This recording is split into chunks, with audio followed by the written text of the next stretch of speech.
नमस्कार बंधुगण आपण मानकु आम यूट्यूब चैनल को स्वागत। आज वीडियो रे आमे कहिबाकू जाउछु एक पर्व विषय जहाँ ओडिशार पश्चिमांचल रे अधिकांश पालन करा जाय। एही पर्व कोन यह किपरि पालन करा जाय एवं एही पर्व रे कोन कोन हुए ताहा जानिबा पई शेष पर्यंत रुहंतु। तेणु विलंब न करी चालंतु आरंभ करिबा।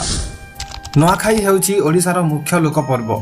एही पर्व ओडिशार पश्चिमांचल मुख्य पर्व। पश्चिम ओडिशार सीमांत छत्तीसगढ़ किछि जिले में पालित हुए, जेपरिक छत्तीसगढ़ गरियाबंद, महासमुंद, रायगढ़, जसपुर, धमतरी एवं बस्तर डिविजन मध्य एथिरे अंतर्भुक्त, जोठारे पड़ोशी राज्य परि उत्कल संस्कृति सहित जड़ित लक्ष लक्ष लोक यहाकू पारंपरिक रीति सहित उत्साहर सहित पालन करती।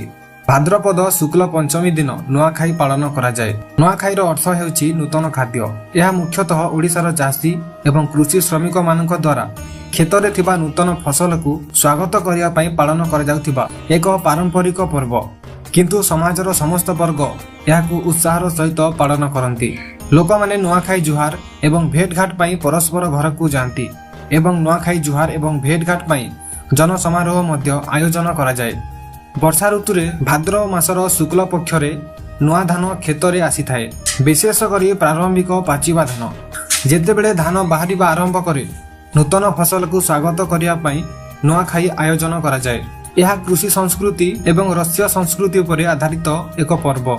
एही दिन फसलर देवी अन्नपूर्णा समेत समस्त देवादेवी को पूजा करा जाए। संबलपुर रे समलेश्वरी देवी, बलांगीर पाटणागढ़ अंचलर पाटणेश्वरी देवी, सोनपुर रे देवी सुरेश्वरी एवं कलाहांडीर मां माणिकेश्वरी को विशेष पूजा करा जाए।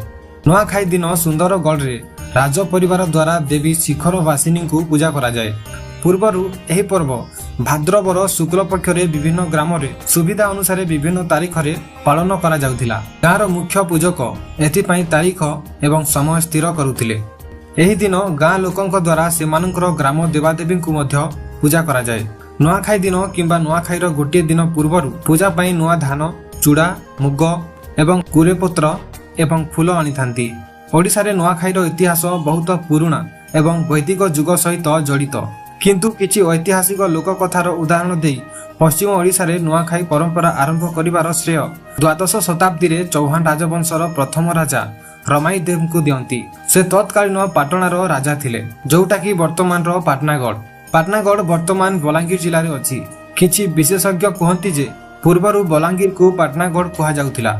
रमाई देव लोकमानंकु सेमानंक जीवन रे स्थिरता आनिबा पई स्थायी चाष करिबाकू उत्साहित करिबाकू चिंता करिथिले एवं एथिपाई धार्मिक रीतिनीति सहित नुआखाई पर्व पालन करिबा आरंभ करिथिले। समय सहित यह पश्चिम ओडिशार लोकजीवनर एक प्रमुख पर्व होइगला।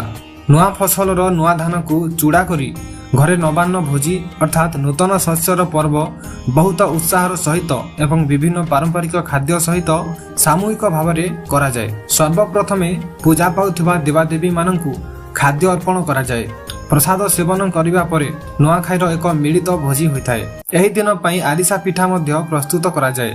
नुआखाईर पर्व आसीबा पूर्वरु लोक माने सेमानक घर सफा सुतुरा लिपापोछा करंती एवं सेमाने देवी अन्नपूर्णा को नूतन फसल रूप में स्वागत करिया पई प्रस्तुत होती। परिवार सदस्यों पई नूतन पोशाक किना जाए। लोक माने निज परिवार भितर जेते राग रुषा थिले मध्य सबु भूली समस्ते स्नेहर सहित नुआ खाई थांती। परस्पर परिवार को स्नेहर सहित नवान्न भोजी को निमंत्रण करती।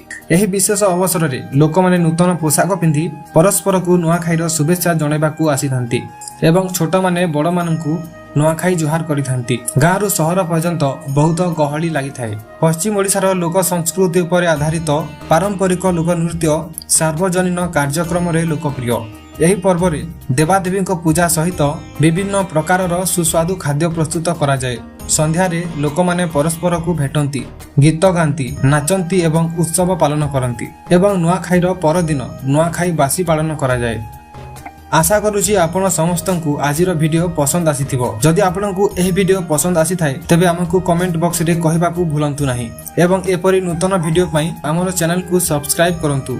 आपण समस्तंकु नुआखाई पई शुभेच्छा। नुआखाई जुहार। धन्यवाद।